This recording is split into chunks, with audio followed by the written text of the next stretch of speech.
Hey guys, this is Evan Krokaru coming to you with another video about my life here in Japan.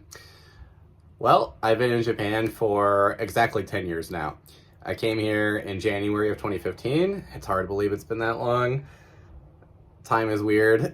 I mean, the time before COVID feels 4, 5, 6 times longer than the time during COVID, after COVID. And I know like people say some of that's just because I'm getting older and time speeds up or whatever, but it really, that whole experience has really showed me like how relative our attitude and our everyday experiences are to our overall worldview and how we're kind of moving through life.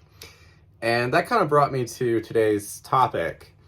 For everyone who's studying Japanese, I want you to really think about what that will mean for your life.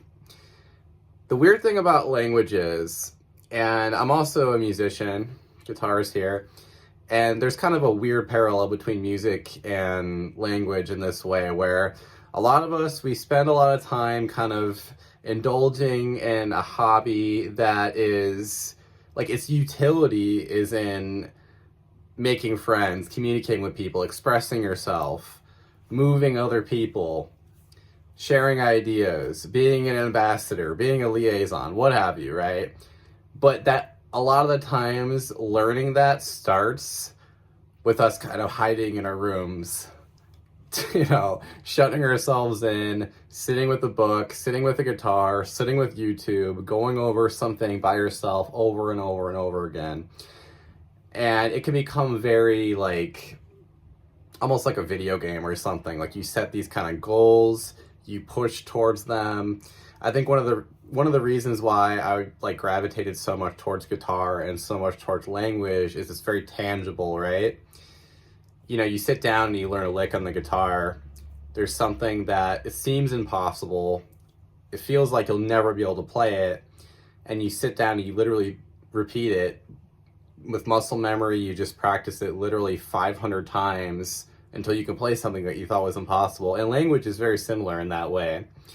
So it's easy to get addicted to the process of having these small wins, hiding in your room, kind of away from people. You don't necessarily have to be hiding, but I think that the kind of people who are more shy, kind of need some downtime, so time to recharge, are attracted to hobbies a lot of the times, like language learning, like music. A lot of famous guitarists, Jimi Hendrix, super shy when he's not on stage, right? I'm kind of the same way. Like, I'm pretty quiet, but I can perform, I can go on a stage. And you have to think of Japanese in the same way.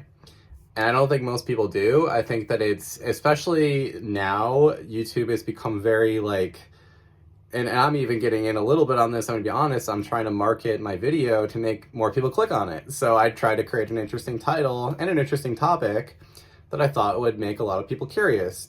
But because of the way YouTube has kind of changed, the way it's running, like the algorithm or whatever, it's very solution oriented to the point where I think a lot of people think that there's like some kind of hack for everything. Here's how I learned Japanese in a week. It's bullshit. Nobody ever, you learn Japanese for life. You learn English for life. Do you know all of the words and grammar in your own language? You know what I mean? We don't think about it, how often we learn these kind of small, sequential, consecutive things that build up over a lifetime, even when we're adults. We don't really think about that because it's just, one word. I didn't know that one thing. I didn't know this one thing. But it adds up over the years to be thousands of words, 10,000 words, 100,000 words. You will be learning Japanese forever, so I want you to separate yourself from that desire to have some kind of hack, some trick, to get really good at Japanese. Some easy, quick fix to learning the language. I'm going to be giving tips and stuff and what I did on this channel. And I have a lot of methods and different things I use, different books I used. But there's no substitute to just putting yourself out there and making a fool of yourself. I think this is kind of the truth with most good things in life, most admirable skills in life, is that there's kind of no substitute to going out there and making mistakes and looking like an idiot. And I think that's, especially in terms of language learning and living in Japan as a foreigner, that is what you will be doing the majority of the time, if you're doing things right, in my opinion, is putting yourself out there, making a mistake, making a mental note, making a literal note on your phone or something, going home, repeating, learning from your mistakes. Oh, I made this grammatical mistake. I didn't know how to read this. I didn't know what this was. I didn't know that. When I was at university, on my phone, and this is back in like 2017, before there were a lot of, there was so many different apps and stuff for everything in Japan.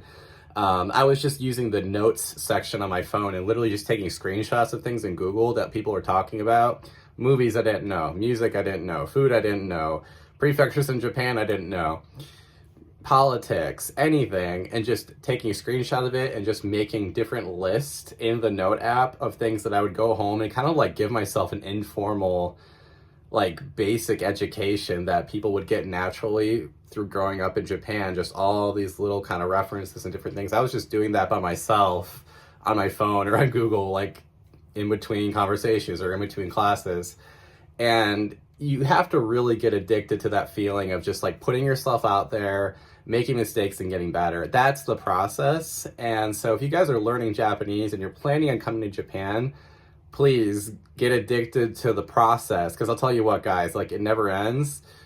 And I'm gonna be honest, like, since COVID, things have been pretty difficult. I mean, I don't know, people who are really settled into their jobs, I think are doing well, but things are pretty crazy right now with like AI and everything, and working in language and all this stuff. It can be difficult to just like I kind of always personally in my life, I feel like I need to always keep getting better, always keep getting like a new kind of a new thing to sell myself, a new whatever. And so even just not even within Japanese, just been like within life in Japan in general as a foreigner, you really need to just keep improving and fighting. And I think that's how I feel about, I think life in general is like that for most people. So if you're studying Japanese, get in for the long haul. And please join me on this channel. Please consider subscribing. Please consider thinking about why you want to learn Japanese. Is it because you want to be able to read subtitles? Or you want to be able to watch anime without subtitles or something? I mean, I don't think it's really worth it, guys. But, I think that there's like, you'll see more instant returns on other things that are equally as satisfying, maybe, if that's why you're studying Japanese. I'm not saying to not do it, but if you can find some deeper reason, like to get invested in the process of that, it doesn't even have to be with Japanese, but I'm just using it as an example. If you can get addicted to that process of putting yourself out there, trying to get better every day, and analyzing your own mistakes and improving upon it, you're going to do very well in Japan. So thank you guys for watching. And yeah, if you're interested in this video, please consider checking out one of these other videos. I think you'll enjoy. Thanks, guys.